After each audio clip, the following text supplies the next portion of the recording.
الوفا شریف میں اور شفا شریف میں حدیث ہے، حضرت عمر فاروق راوی ہیں، فرماتے میں کھڑا تھا، یہودیوں کا ایک بہت بڑا عالم ہے، زید بن دسنا اس کا نام ہے، حضرت بلال حبشی رضی اللہ تعالیٰ عنہ فرماتے ہیں کہ جب کہیں ضرورت پڑتی تھی تو ہم لوگوں سے قرضہ لیتے تھے۔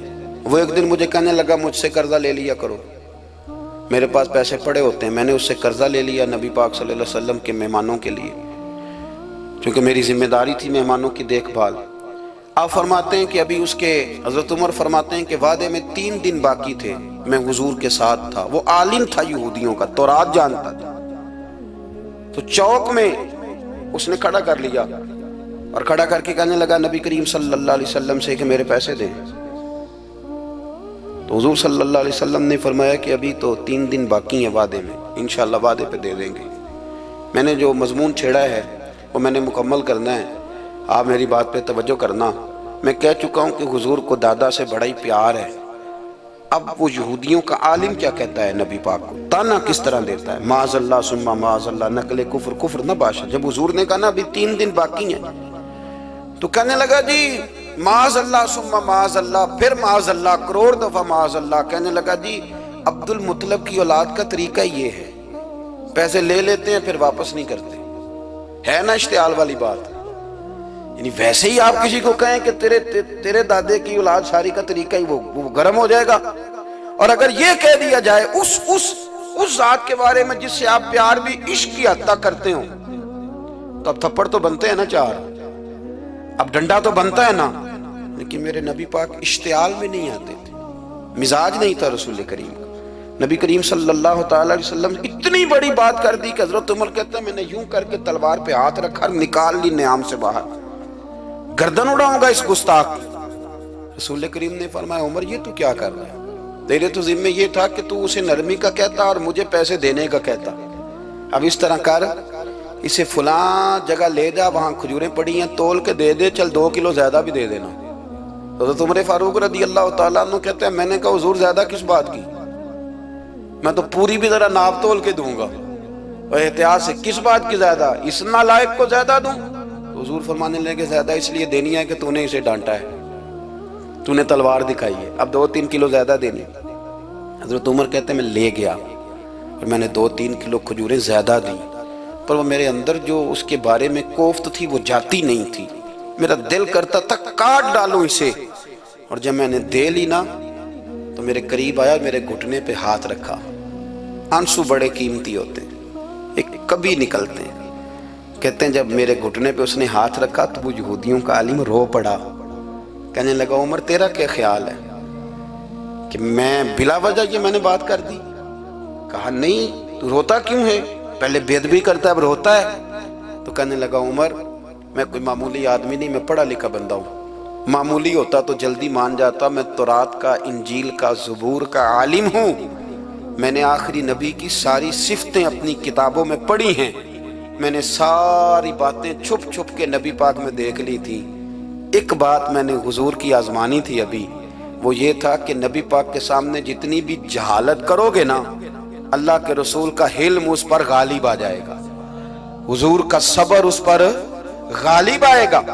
میں نے نا آج وہ آزمانا تھا، اور میں نے نا سازش کر کے بلال کو پیسے دیے تھے، اور میں نے سازش کر کے 3 دن پہلے مانگے تھے، پر عمر تجھے مبارک ہو، میں نے تو آزما کے مانا ہے، تو بغیر آزمائے محمد عربی کا غلام بن گیا ہے، اب لے جا، مجھے معافی بھی دلا، اور نبی پاک صلی اللہ علیہ وسلم کی غلامی بھی میرے لیے، اس سند پہ بھی تو میرے ساتھ شامل ہو۔ زندگی میں اشتعال نہ اپنے آپ کو آنے دیں۔ لوگ دنیا میں باتیں کرنے آئے ہیں، اور باتیں کرنے والے رہ جایا کرتے ہیں، باتیں کرنے والے، میری بات کی سمجھ آ رہی ہے، اور کام کرنے والے وہ کر جاتے ہیں۔ اگر آپ باتوں پہ آپ وقت گزاریں گے تو رہ گئے۔ اشتعال، وکیلوں کو بھی یہاں اشتعال آتا ہے، یہاں ڈاکٹروں کو بھی اشتعال آتا ہے، یہاں فلانے کو بھی اشتعال آتا ہے، یہاں بھئی آپ کس چکر میں پڑ گئے؟ اگر آپ کو اشتعال ہی آنا ہے، آپ دیکھیں نا اہل طائف نے نبی پاک کے ساتھ کیا کیا۔ تاریخ میں نا کچھ الفاظ ایسے ہیں جو پڑھے نہیں جاتے۔ جب انہوں نے کہا کہ معاذ اللہ آپ نبی ہیں جو دروازہ دروازہ گھوم رہے ہیں، آپ نبی ہیں جن کے ساتھ لشکر ہی کوئی نہیں، پیسے ہی کوئی نہیں، آپ ہیں، اتنے سخت جملے، اور پھر پتھر بھی مارے۔ اشتعال تو 1.5 منٹ میں آ جاتا ہے بندے کو، اور ہمارے ہاں تو رہ بھی صرف اشتعال ہی ہے، صرف اشتعال ہی ہے، جس کو دیکھو اسے اشتعال ہے، ادھر بھی لڑائی، ادھر بھی دنگا، ادھر بھی فساد۔ بھئی آپ چھوڑیں۔ رسول کریم علیہ السلام کو حضرت زید بن حارثہ نے کہا حضور دعا کریں گے تباہ ہو جائیں، نبی پاک نے فرمایا، لفظ حدیث کے فرمایا لم ابعث لعانا، فرمایا میں کو تانے دینے والا بن کے آیا ہوں، میں کو وہ ہوں جو تانا زنی کروں گا، بد دعا دوں گا انہیں۔ فرمایا انما بعثت ہادیا و رحمہ، فرمایا میں تو رحمت بن کے آیا ہوں اور لوگوں کو ہدایت کا راستہ دکھانے کے لیے آیا ہوں۔ زندگی میں کبھی بھی اشتعال۔ ایک بات اور کرنی ہے آپ سے، اس پر بھی آپ نے خاص توجہ کرنی ہے، جو ہمارے لیے سرکار کی محتاجی میں سے خیرات ہم نے لینی ہے، وہ یہ ہے کہ نبی پاک صلی اللہ علیہ وسلم کو نا قرآن مجید نے حریص کہا۔ اللہ اکبر۔ یہاں شاید آپ مجھے کہہ دیں تو میں ناراض ہو جاؤں، لیکن قرآن نے کہا حریص علیکم بالمؤمنین رؤوف الرحیم۔ اللہ کرے کہ ہم قرآن کے الفاظ پر غور کریں۔ حریص علیکم، اے میرے محبوب کے غلاموں، نبی پاک صلی اللہ علیہ وسلم نا تم پر حریص ہیں، یعنی تمہاری بھلائی چاہنے میں جلدی کرتے ہیں، تمہاری بھلائی چاہنے میں۔ یہ ایسے الفاظ ہیں کہ اس سے بڑھ کر میں ان کا معنی نہیں کر سکتا، اگرچہ علماء تفسیر نے حریص علیکم کے کئی معنی بیان فرمایا محبوب کو جلدی ہے۔ بیٹا بھی اماں سے کہتا ہے اماں آہستہ آہستہ ہی میری ترقی ہوگی نا۔ اب مرید بھی پیر صاحب سے کہتا ہے حضرت صاحب ہوں میں شروع کرتے لئیے سویرے اٹھتے پہنا تے اے میں ہولی ہولی کر کے داڑھی، مجھے تو خیر بہت سارے کہتے ہیں، اس لیے ایک میرے سنگی ہیں اللہ تعالیٰ انہیں جزائے خیر دے، وہ جنوبی پنجاب سے ہیں تو وہ سرائکی ہیں۔ اب ہمیں اللہ نے یہ اعزاز دیا ہوتا ہے کہ ہمارے پاس ہر زبان کا بندہ ہوتا ہے، اس لیے کئی دفعہ اپنی زبان بھی گڈ مڈ ہو جاتی ہے، کیونکہ سب سے بات کرنی ہوتی ہے نا جی۔ تو مجھے کہنے لگے ایک دن فون کر کے پیر صاحب مبارک ہوئے، میں نے کہا جی خیر مبارک، کیا ہوا؟ کہنے میں ان چھوٹی چھوٹی داڑھی رکھ لئی اللہ دے فضل نہ۔ میں کہا چلو میں تیری مبارک قبول کرتی تو مہربانی کری انہوں کھاد شاد باندھا رہی تاکہ تھوڑی بڑی بھی ہو ہی جائے کہ مبارک ہوئے۔ میں چھوٹی چھوٹی، میں کہا چلو اللہ کریم خیر کرے گا بڑی بھی ہو جائے، حالانکہ داڑھی کا کوئی وزن ہی نہیں ہوتا، کیا ہوتا ہے نہ چھوٹی کا نہ بڑی کا، اللہ سمجھنے کی توفیق عطا فرمائے۔ باہر کیا جو بات عرض کرنی ہے اس کی طرف آتا ہوں آپ حضرات سے۔ حریص علیکم، بھئی ہر بندہ کہتا ہے میں آہستہ آہستہ چلوں گا، لیکن نبی پاک صلی اللہ تعالیٰ علیہ وسلم نا شوق رکھتے میری امت کو جلدی سے خیر ملے، جلدی سے۔ آپ دیکھیں نا ہم نے نا اصل میں سنی تقریریں، سنانے والوں نے سنا دیں، بس وہ ٹھیک ہے ایک نظام ہے، لیکن کبھی کبھی نا ہم الجھ جاتے ہیں، اڑ جاتے ہیں کہ یار ایسے بھی ہوتا ہے۔ نبی پاک جلدی کرتے ہیں اپنی امت کو خیر دینے میں، جلدی۔ حضرت ابو ہریرہ نے حافظہ مانگا تو فٹافٹ دیا حضور۔ حضرت جابر ابن عبداللہ نے کہا حضور گھر میں غربت ہے تو فرمایا یہ کلو لے جا، کھول کے نہ دیکھنا کھجورے، کھاتا رہنا ختم کوئی نہیں ہوں گے۔ جس نے جو مانگا نا جو ذرا جلدی کر کے، مرنا ہے پھر قبر میں جانا ہے، پھر قیامت تک قبر میں لیٹنا ہے، پھر قبر سے اٹھنا ہے، وَإِذَا الْقُبُورُ بُعْثِرَتْ عَلِمَتْ نَفْسٌ مَا قَدَّمَتْ وَأَخَّرَتْ، پھر وہاں سے اٹھ کے حساب دینا ہے، حساب کے بعد جنت دوزخ کا فیصلہ ہونا ہے۔ اور میرے نبی پاک صلی اللہ علیہ وسلم کو بڑا شوق ہے امت جلدی جلدی جنت میں جائے، لہذا فرمایا ابو بکر تو بھی جنتی ہے۔ حضور وہ قبر، وہ اٹھنا، وہ حساب کتاب، فرمایا میں جانوں اللہ جانے۔ عمر تو بھی جنتی ہے، عثمان بھی جنتی ہے، علی بھی جنتی ہے، طلحہ بھی جنتی ہے، زبیر بن عوام بھی جنتی ہے، طلحہ بن عبید اللہ بھی جنتی۔ 10 بندوں کو نہ کھڑے کھڑے جنت۔ امام حسن اور حسین پیچھے کھیل رہے تھے تو پوچھ لیا کسی نے حضور یہ 10 تو جنتی ہیں، تو فرمایا جو پیچھے ہیں، تو کہا سید الشباب اہل الجنہ، یہ جنتی ہیں اور یہ جنتیوں کے سردار ہیں۔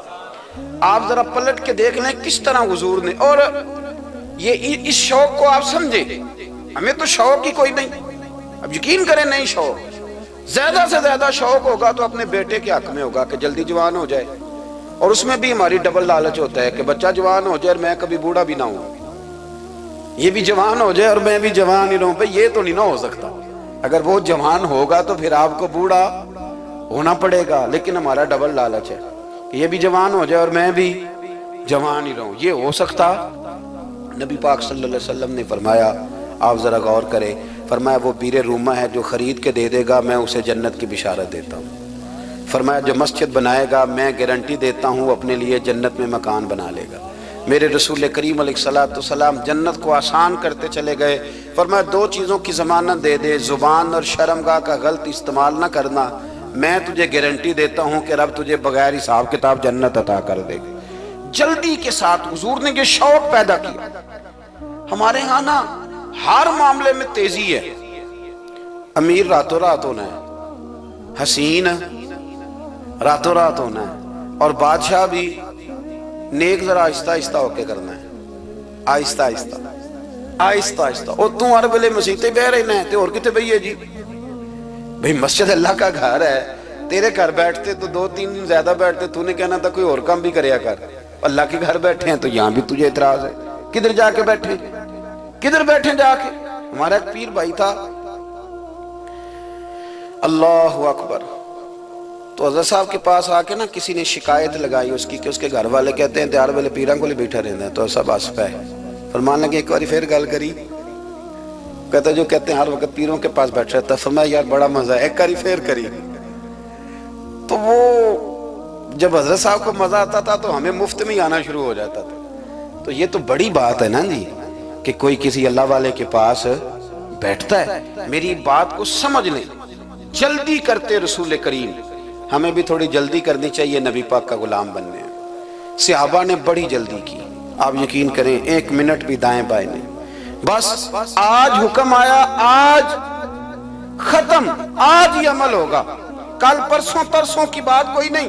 ساری دنیا جاتی ہے نا مدینہ شریف اور جا کے دیکھتی ہے مسجد قبلتین، 2 قبلوں والی مسجد، یار بڑا مشکل کام ہے، بڑا مشکل کام ہے۔ لوگ کہتے ہیں پہلا تسی انجان دے سو، اب یہ کہنا شروع کر دیے بڑا مشکل کام ہے۔ حضور نے 4 رکعتوں والی نماز 2 ادھر منہ کر کے پڑھائی اور پھر 2 رکھتے ہیں، اور یار مشکل ہے کام، بڑا مشکل۔ یہاں تو میرے بھائی پگڑی کا سٹائل بدل ناراض ہو جاتے، اور میرے رسول کریم صلی اللہ علیہ وسلم نے کعبے کا رخ ہی پھیر لیا تو سلام کے بعد صحابہ نے سوال نہیں کیا۔ کسی نے پوچھا کل تم نے 2 ادھر پڑھی تھی آج 2 ادھر پڑھی، انہوں نے کہا ہم نے قبلہ نہیں دیکھا، ہم نے تو یہ دیکھا امام کدھر جا رہا ہے۔ حاجیو آؤ شہنشاہ کا روضہ دیکھو، کعبہ تو دیکھ چکے اب کعبے کا بھی کعبہ دیکھو۔ جلدی کریں، وقت بڑا تھوڑا ہے، بیماری فٹافٹ آ جاتی ہے کچھ پتہ نہیں چلتا، کمزوری فٹافٹ آ جاتی ہے کچھ پتہ نہیں چلتا، بہت سارے حالات ہیں جو جلدی خراب ہو جاتے ہیں۔ نبی پاک صلی اللہ تعالیٰ علیہ وسلم نے نا اپنی امت کو بڑی ساری خیر اللہ سے لے کے دی، ہمارا دین بڑی جلدی مکمل ہوا، 23 سالوں میں مکمل دین حضور نے ہمیں عطا فرمایا۔ اور پھر ایک اور مزے کی اور لطف کی بات یہ کہ ایک ہے کہ جنگیں بھی ہو رہی ہیں، ہم کہتے ہیں جی آرام سے بیٹھیں گے تو دین کی بات کریں گے، جنگیں بھی جاری ہیں، بدر ہے، احد ہے، آخر دم تک۔ جس دن سرکار کا وصال ہوا اس دن بھی نبی پاک صلی اللہ علیہ وسلم نے لشکر روانہ کیا، اس دن بھی لشکر روانہ کیا، جنگیں بھی ہو رہی ہیں، اور ساتھ ساتھ رسول پاک نماز، عبادت، تہجد، مسواک، شریعت، دین، تقوی، پرہیزگاری، ان ساری باتوں کا درس بھی بیان فرما رہے ہیں۔ ہم کہتے ہیں جی وہ فلانے حالات ٹھیک ہو جائیں گے کاروباری تو پھر میں مسجد ہوں۔ بھئی حالت جنگ میں بھی جنگ بھی چلتی رہتی تھی، تہجد بھی چلتی رہتی تھی، وہاں یہ حال تھا کہ وہاں پریشانی بھی چلتی رہتی تھی اور درود و سلام بھی چلتا رہتا تھا۔ میرے رسول کریم صلی اللہ علیہ وسلم کے غلاموں، اپنے زندگی میں ناکام وہ لوگ وہ جنہوں نے وقت ضائع کیا، وقت نہیں ضائع کریں۔ ایک آدھ بات حضور غوث پاک کی عرض کرتا ہوں، حضور غوث پاک رضی اللہ تعالیٰ عنہ نے نبی پاک صلی اللہ علیہ وسلم کی اتباع میں وقت گزارا ہے۔ کچھ بندے اللہ کے بڑے خاص ہوتے ہیں، حضور غوث پاک رضی اللہ تعالیٰ عنہ کو اللہ نے اعزاز عطا فرمایا، شان عطا فرمائی کہ غوث اعظم درمیان اولیاء جو محمد درمیان انبیاء۔ اس طرح نبیوں میں رسول کریم کا مقام ہے نا، اس طرح ولیوں میں غوث پاک جیلانی کا مقام ہے۔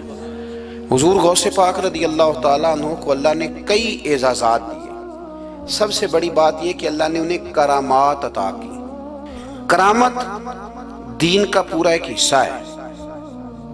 ہمارے یہاں نا لوگ کہتے ہیں اخلاق بیان کریں جی، وہ کہتے کیا تھے کرامت کیا ہوتی؟ بھئی کرامت تو قرآن پاک نے بیان فرمائی. آصف بن برخیہ جناب بلقیس کا ملکہ بلقیس کا تخت لائے تھے. یہ اللہ نے کیوں آیت نازل کی قرآن پاک میں؟ وہ قصہ کہانی ہے کہ وہ جی تخت لائیں، یہ کیوں بیان کی؟ اور تخت آیا کس طرح آیا؟ انہوں نے کہا کہ آنکھ جھپکنے سے پہلے آ جائے گا. پھر آیا کہ نہیں آیا؟ ان سے پوچھا یہ کیسے آیا؟ کہنے لگے ھذا من فضل ربی. او سنگیو، صرف حضرت سلیمان علیہ السلام کا امتی تخت لا سکتا ہے، نبی پاک کا غلام نہیں لا سکتا؟ یار آپ نے کرامت کا انکار کر کے اپنے آپ کو کمزور کر لیا.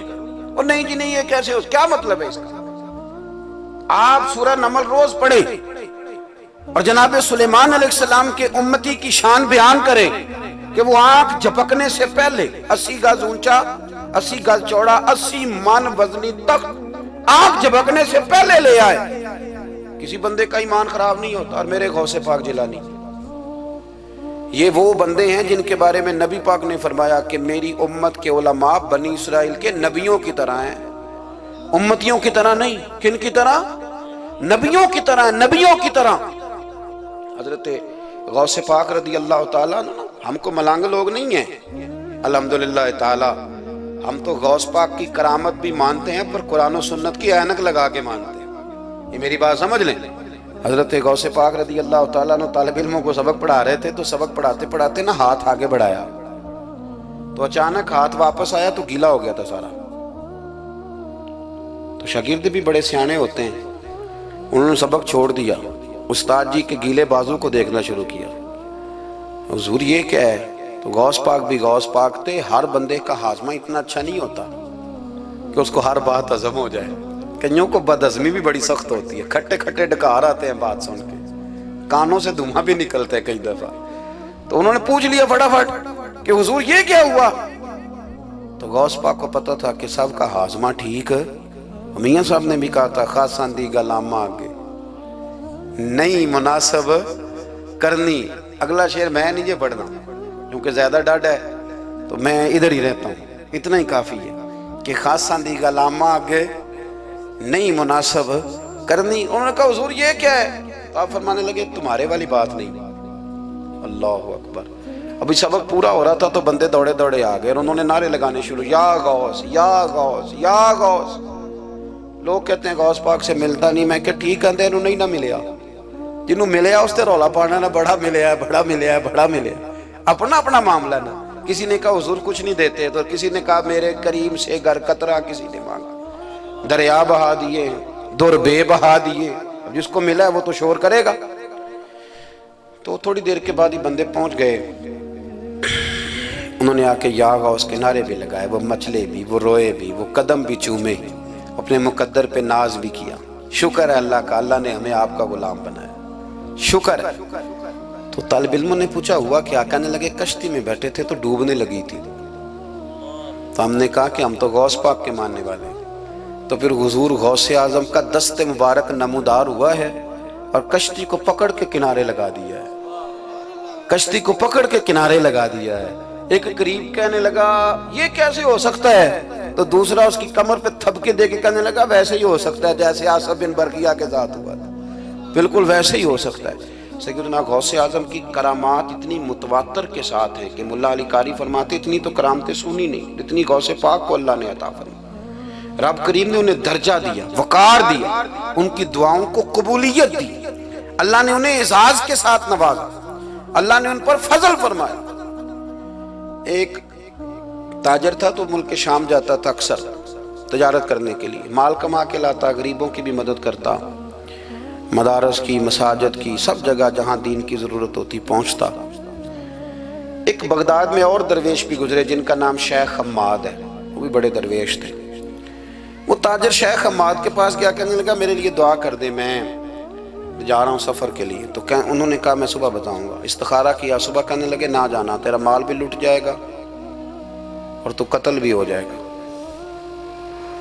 وہ بڑا پریشان ہوا، حضور غوث پاک کے پاس گیا، کہنے لگا حضور وہاں بھی میں نے کہلا بھیج دیا ہے سامان میرا پڑا ہے، جاؤں گا نہیں، پیمنٹ نہیں کروں گا، ملے گا نہیں تو خسارہ ہو جائے گا، مہربانی فرمائے۔ غوث پاک نے مراقبہ کیا، فرمایا تو جا، اللہ خیر کرے گا، تو جا، اللہ خیر کرے گا۔ مرید کا عمل کے یقین، پیر کا عمل کے یقین۔ چلے آپ فیصلہ کر لیں تو میں آگے بڑھتا ہوں۔ حضرت غوث اعظم رضی اللہ تعالیٰ عنہ نے مرید سے کہا تو جا اور اللہ خیر کرے گا۔ وہ گیا، کہتے میں نے پیمنٹ کی، مال لیا، واپس آیا، گھوڑوں کا سفر تھا، رستے میں رات کو ایک جگہ سویا، خواب دیکھتا ہوں۔ خواب میں ڈاکو آ گئے، انہوں نے پہلے مال لوٹا، پھر مجھے قتل کیا، اور جب میرے گردن پر انہوں نے خنجر چلائی، خواب دیکھ رہا ہوں تو میری فٹافٹ آنکھ کھل گئی، اور جب میری آنکھ کھلی تو میں اسی وقت ہی رخت سفر باندھا، سر پٹ گھوڑے دڑائے، کچھ رات کو کچھ دن کو، سویرے بغداد پہنچ گیا۔ کہتے خیال تھا کہ پہلے غوث پاک کے پاس جاؤں گا، لیکن پہلے شیخ حماد سے ملاقات ہوگی۔ میرا چہرہ دیکھا، پریشان تو دیکھ کے مسکرائے، فرمانے لگے بھی تیرا پیر بڑا شاندار ہے، تیرا پیر بڑا شاندار ہے۔ وہ کام جو حقیقت میں ہونا تھا نا، حقیقت میں انہوں نے دعا کی ہے تو رب کریم نے اسے خواب بنا دیا ہے۔ ان کی دعا کی برکت سے اللہ نے اسے، اب میں بات مضبوط کرنا چاہتا ہوں تو میں ایک حدیث پاک بھی پڑھ دوں۔ لوگ کہیں گے جی مرنے والا بھی بڑھ جاتا ہے، عمر بھی بڑھ جاتی ہے۔ مشکات کی حدیث ہے، ترمذی میں بھی موجود ہے، نبی پاک صلی اللہ علیہ وسلم نے فرمایا ہے اگر تم چاہتے ہو رزق بھی بڑھ جائے، عمر بھی لمبی ہو جائے، تو اپنے رشتہ داروں سے اچھا سلوک کرو۔ اس کا مطلب ہے کہ عمر بڑھ جاتی ہے، موت کچھ وقت کے لیے ٹل بھی جاتی ہے۔ حضور غوث پاک کو اللہ نے بڑا اعزاز دیا، بڑی کرامات دی۔ آپ فرمایا کرتے تھے میں نے 40 سال اپنے رب کو راضی کیا ہے مصلی پہ بیٹھ کے۔ تو میرے مالک نے پھر پوچھا ہے کہ عبدالقادر کچھ مانگ لے، کوئی بات کر لے، تو سیدنا غوث اعظم رضی اللہ تعالیٰ عنہ فرماتے ہیں کہ میں نے پھر اپنے رب کریم کی بارگاہ میں عرض کیا مالک جو قیامت تک مجھ سے محبت کرے، فضل کرنا اسے بغیر توبہ کے موت نہ دینا۔ تو میرے رب نے میری اس دعا کو شرف قبولیت عطا فرمایا کہ جو مجھ سے پیار کرے گا، میرا نام لے گا، وہ بغیر توبہ کے نہیں مرے گا۔ جنات بھی آپ کی بارگاہ میں حاضر ہوتے، آپ کو شیخ بحر و بر کہا جاتا ہے۔ جب آپ نے منبر پر بیٹھ کر یہ اعلان فرمایا نا کہ میرا یہ قدم ہر ولی کی گردن پر ہے، تو خراسان کے جنگلوں میں معین الملت والدین عطائے رسول ہند الولی خواجہ معین الدین اجمیری موجود تھے۔ تو وہاں اعلان کرنے لگے، کہنے لگے غوث پاک صرف گردن پہ کیوں، آپ میری آنکھوں پہ بھی قدم رکھیں، میرے سر پہ بھی قدم رکھیں۔ اللہ نے ان اولیاء کو بڑا اعزاز دیا، انہیں اللہ نے بڑی شان دی۔ اپنی نسبت اللہ کے بندوں سے مضبوط رکھیں۔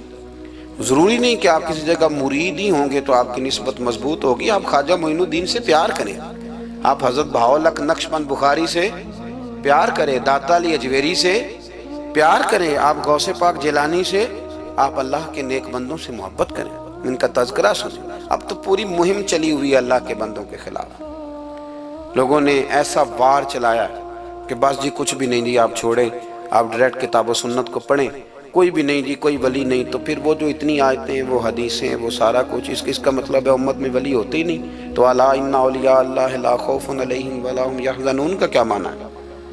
اس کا کیا مطلب؟ آپ نے تو ملیا میٹ کر دیا، سارا پوری مہم چلی اللہ کے بندوں سے پیار کریں۔ اور میرے نبی پاک صلی اللہ علیہ وسلم نے فرمایا جو جس سے پیار کرے گا قیامت کے دن اسی کے ساتھ اٹھایا جائے گا۔ اور حضرت ابو ذر غفاری نے عرض کیا تھا یا رسول اللہ اگر وہ ان جیسے عمل نہ بھی کرے تو فرمایا اللہ بڑا کریم ہے، ایمان کی سلامتی سے جائے اللہ ان کے ساتھ ہی کھڑا فرما دے گا۔ حضرت محدث اعظم پاکستان مولانا سردار احمد صاحب رحمۃ اللہ علیہ بڑے مصروف آدمی تھے، پر بڑھاپے کے عالم میں بھی نا شیخ الحدیث تھے۔ شاید اتنے کسی کے شاگرد دنیا میں ہوں جتنے حضرت کے تھے۔ ہر جمعرات کو فیصل آباد سے لاہور آتے تھے داتا صاحب کے مزار پہ حاضری دے، ہر جمعرات۔ چند دن پہلے ہمارے ایک بزرگ افریقہ سے آئے ہوئے تھے، افریقہ سے، تو پوچھا حضرت جی خیریت سے آنا ہوا؟ تو کہنے لگے پہلا مقصد تو داتا صاحب کے مزار پہ حاضری دینا اور باقی اس کے بعد ہے۔ تو ہر جمعرات کو حضرت محدث اعظم رحمۃ اللہ علیہ آتے تھے، ہر جمعرات۔ ایک مولوی صاحب نے ایک دفعہ شوشہ چھوڑ دیا لاہور میں کہ داتا صاحب کی قبر تو قلعے میں ہے۔ لوگ شوشہ چھوڑتے رہتے ہیں نا کہ چلو کسی طریقے سے بندے ہٹائے جائیں، پر جن کی محبت اللہ دلوں میں پیدا کرے وہاں سے کیسے ہٹایا جائے؟ وہ جی ادھر قبر ہی نہیں، وہ تو قلعے میں ہے۔ وہ تجھے کون بتا گیا؟ کہتا جی میں نے ایک روایت پڑھی، فلانے بندے نے لکھا ہے، چلو جی